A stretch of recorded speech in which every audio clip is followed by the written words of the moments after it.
မင်္ဂလာပါဒီနေ့ကျွန်တော်တို့ဆွေးနွေးကြမယ့်အကြောင်းအရာကတော့ data science ပါ data science အခြေခံတွေကို10 minutes စာလောက်နဲ့အားလုံးခြုံကိုမိသွားအောင်လို့ပါဟုတ်ကဲ့ပါ data science ဆိုတာကတကယ်တော့အများကြီးကျေပြတ်မှာတယ်ဟုတ်တယ်ဘာလဲဘလို့အသုံးဝင်လဲအဓိကပြောကြတာပေါ့နော်data science ဆိုတာကလေပညာရပ်တစ်ခုတည်းတော့မဟုတ်ဘူးဟိုဟာနယ်ပယ်တွေအများကြီးကိုပေါင်းထားတာဟုတ်အဓိကကတော့တင်ချာနဲ့စာရင်းပညာပေါ့ math and stats ပေါ့ပြီးတော့ computer science လည်းပါတယ်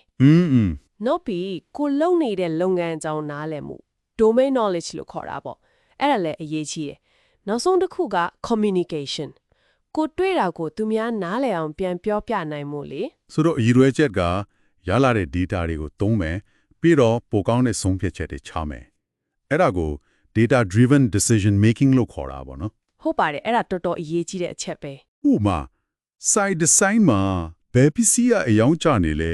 ဘာကြောင့်လဲဆိုတာမျိုးကို data နဲ့ကြည့်ပြီးဆုံးဖြတ်တာမျိုးလားအဲ့ဒါမျိုးတွေပါတာပေါ့ဒီတဲ့ချက်ပြန်းတဲ့ပြဿနာတွေအများကြီးဖြေရှင်းလို့ရပါတယ်ပြီးတော့လေအခုခေတ်မှာ data တွေကအများများလာတော့ cloud ကမပါမှုဖြစ်ပဲ cloud နည်းပညာ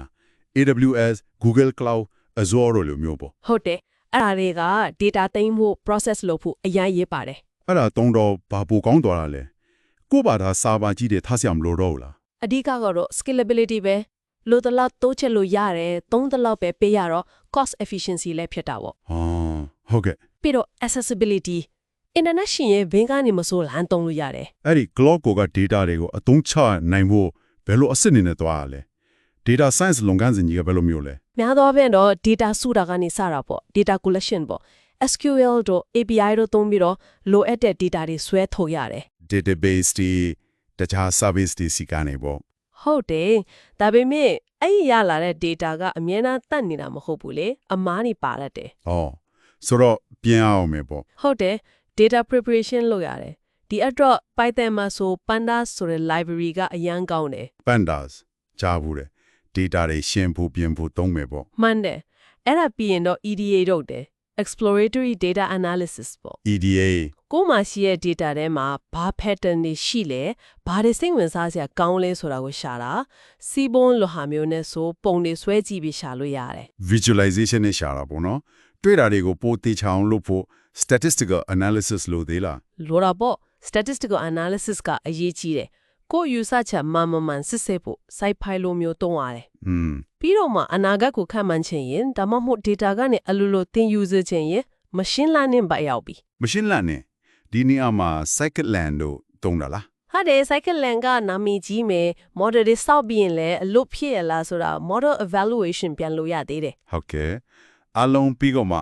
ရတဲ့အဖြေတွေကိုလူတွေနားလည်အောင်ပြန်ရှင်းပြရမှာပေါ့အဲ့ဒါ visualization ပြန်လုပ်တာပေါ့ Power BI Tableau လို tools တွေနဲ့ dashboard တွေ report တွေဆွဲပြတယ်တချို့ model တွေရောတကယ် application နဲ့ထည့်အသုံးလို့ရအောင်လုပ်ရသေးတယ်မလားဟုတ်တယ်အဲ့ဒါ deployment ပေါ့ Flashflow web framework မျိုးတွေနဲ့လုပ်ကြတယ်ဒီအစစ်တွေအားလုံးအသုံးများတာကတော့ Python နဲ့ R ပေါ့ programming language အနေနဲ့ Jupyter notebook တို့ Google Colab တို့ကရောအဲ့ဒါတွေကဒီ code တွေကိုရေးဖို့စမ်းသပ်ဖို့ analysis လုပ်ဖို့သုံးတယ် environment တွေပေါ့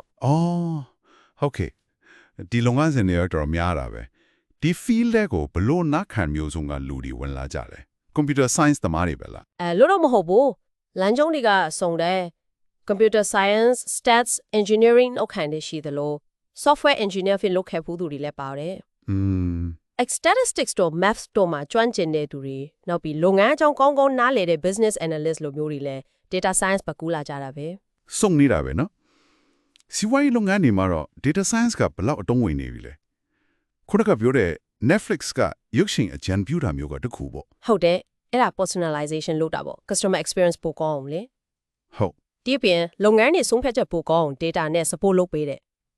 ထပ်တလဲလဲလုပ်ရတဲ့ manual လုပ်တွေကို automate လုပ်ပေးတယ် marketing မှာဆို customer segmentation လုပ်တာမျိုးပေါ့ finance မှာကျတော့ fraud detection တို့လိုဟာမျိုးတွေလား forecasting အများကြီးပဲနေပဲစုံမှာသုံးနေကြပြီအစိုးကိုင်အခွင့်အလမ်းတွေကရောdata analyst data scientist ဆိုပြီးကြားဘူးတယ်အဲ့အရာဘာတွေကွာလဲအကြမ်းဖြင့်ပြောရရင် data analyst က data ကိုခွဲခြမ်းစိတ်ဖြာ visualize လုပ် report ထုတ်တာအဓိကပေါ့ BI analyst ကတော့ dashboard တွေ report တွေကနေ business insights တွေထုတ်ပေးတယ် data engineer ကရော data engineer ကကြတော့ data တွေစုဖို့ think ဖို့ process လုပ်ဖို့လိုတဲ့ infrastructure တွေ pipeline တွေတည်ဆောက်ပေးရတာသူတို့ကြောင့် data scientist တွေ analyst တွေအလုပ်လုပ်လို့ရတာ data scientist ကကြတော့ data scientist ကပိုပြီး advanced ဖြစ်တဲ့ခန့်မှန်းမှု models တွေ predictive models တည်ဆောက်တာပေါ့ machine learning engineer ကြတော့အဲ့ဒီ scientist တွေစောက်ထားတဲ့ models တွေကိုတကယ် production system တွေမှာသုံးလို့ရအောင် deploy လုပ်တဲ့သူပေါ့ အော်အဲ့လိုတော်တော်ကျေပြန်ပြီးအခန်းကဏ္ဍတွေစုံလင်တဲ့နေပဲပဲနော် ဟုတ်ပါတယ် အားလုံးကိုခြုံပြောရရင် data science ဆိုတာ tool တွေနည်းပညာတွေသိဖို့လိုတယ်လို့လုပ်ငန်းပိုင်းဆိုင်ရာနားလည်မှုပြဿနာကိုနားလည်မှုလဲလိုအပ်တဲ့ multidisciplinary field တစ်ခုပေါ့ တိတိကျကျပါပဲနီးပညာချီပဲ business တတ်ချီပဲသိလို့မရဘူးနှစ်ခုလုံးပေါင်းစပ်နိုင်မှာတကယ်တော်တဲ့သူချင်းမှာ ဒီနေ့ဆွေးနွေးခဲ့တာတွေက data science ကိုအပေါ်ယံခြုံငုံမိပြီးစိတ်ဝင်စားမှုတိုးလာစေမယ်လို့မျှော်လင့်ပါတယ် ဟုတ်ကဲ့ နောက်ဆုံးအနေနဲ့တစ်ခုလုံးစဉ်းစားစရာထပ်ပြောချင်တာကလေတကယ်လို့ဒီ data science ကိုဆက်ပြီးနည်းနည်းလေ့လာချင်တဲ့ဆိုရင် statistics ပေါ့စာရင်းပညာအဲ့ဒါရဲ့အခြေခံတွေကိုတော့တကယ်ခိုင်မာနားလည်ထားဖို့လိုတယ်ဆိုတာပါပဲ မှန်ပါတယ်အဲ့ဒါကအခြေခံအုံမြစ်ပဲကို model တွေကို analysis တွေဘာကြောင့်အလုပ်ဖြစ်လဲရတဲ့ result ကဘာကိုဆိုလိုတယ်လဲဆိုတာကိုတကယ်နားလည်ဖို့ statistics ကအရင်အရေးကြီးပါတယ် Okay ဒီချက်လေးနဲ့မယ်ဒီနေ့ဆွေးနွေးမှုကိုအဆုံးသတ်လိုက်ရအောင် ဟုတ်ကဲ့